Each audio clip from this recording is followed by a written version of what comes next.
예, 오늘 제가 뭐 언론 관련해가지고 그 이야기했는데 이재명 정부에서 대통령이 계속 언론의 편성 기능이나 이런 것들을 침해하려고 하는 것에 대해서 상당히 우려를 가지고 있습니다.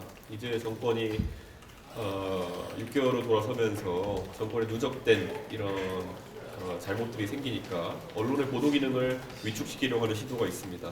그래서 저는 그런 것은 흔히 제가 푸틴을 인용했지만 전체주의자들이나 하는 행동이기 때문에 대통령께서 그런 오해를 사지 않도록 앞으로 그런 발언을 하지 않으셨으면 하는 생각입니다. 예. 질문 있으신가요? 네. 정교육을 일단은 그 김성달 예. 수석처럼 사퇴를 하시고 예. 탈당을 하셔서 앞으로 이 공석자를 어떻게 할 것인지랑 만약에 수사로 좀 이어진다면 그에 대한 내용 같은 것이 있다. 뭐 저도 아직도 그 구체적인 내용을 알지 못하기 때문에 그 부분에서는 뭐 드릴 말씀이 없습니다. 개인이 과거에 어떤 일을 했는지들을 우리가 잘 알지는 못하는 것이고 저희한테도 개인의 어떤 판단을 하기 전에 뭐 상의를 하거나 이러지도 않았습니다.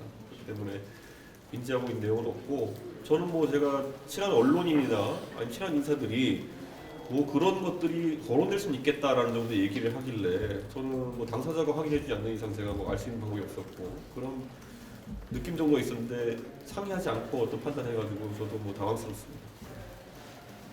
또 질문 있으세요? 아, 예. 빨리. 장도열 대표 단식 끝나고 네. 첫 주인데 향후 공조계겠죠. 뭐 공조를 할 사안이 사실 박근혜 대통령의 출연이라는 특이한 형식으로 종결됐기 때문에 오히려 이제 그 실타를 푸는 것을 국민의힘이 해야 될 것이다. 이 판에 박근혜라는 카드로 종결을 했으니 뭐 그다음에 뭐 이어나가기가 어려운 단절이 있었던 거 맞지 않겠습니까?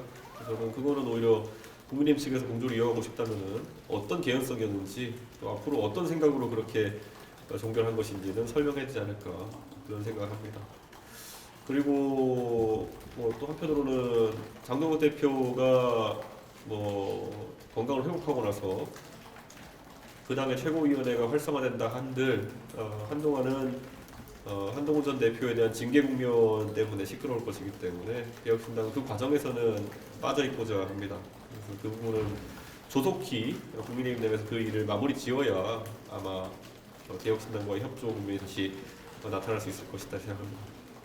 이혜원 장관 후보자가 낙마를 했는데 네.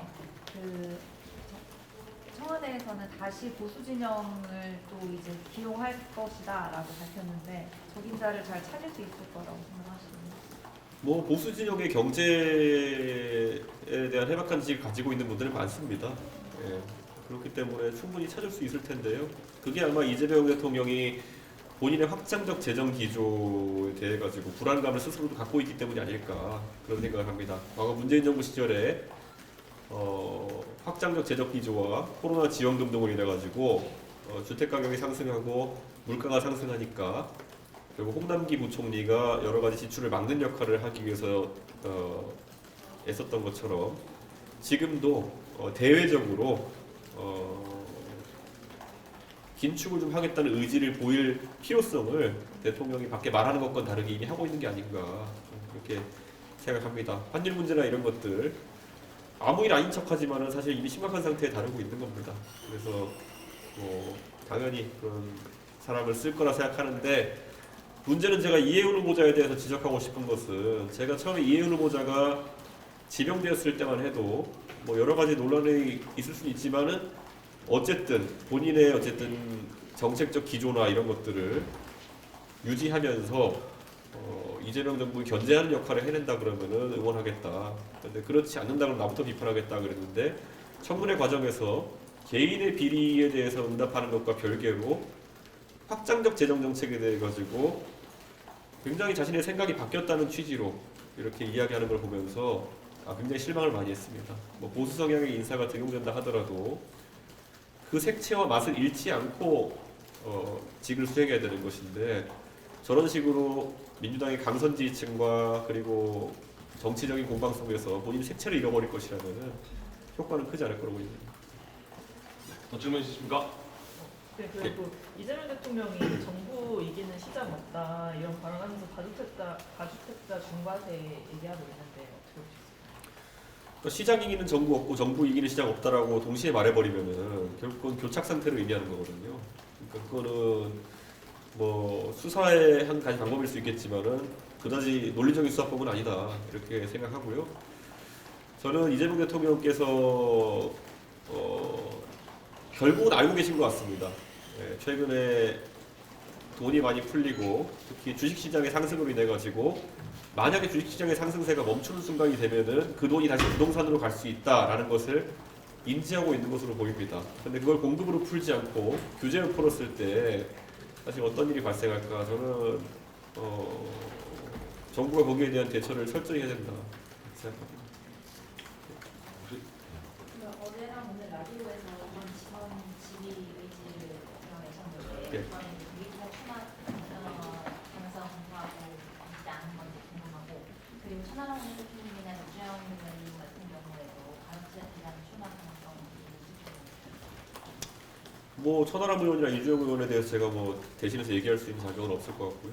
그리고 지방선거를 치는 입장에서 사실 제가 개혁신당 창당 이후에 선거를 지휘할 수 있는 기회가 전혀 없었습니다. 총선 때도 그렇고 대선 때도 그렇고 제가 후보로 뛰었어야 하기 때문에 아마 그때 취재해 보신 분들은 알겠지만은 굉장히 짜임새 있게 움직이는 선거운동이 되지 못했습니다.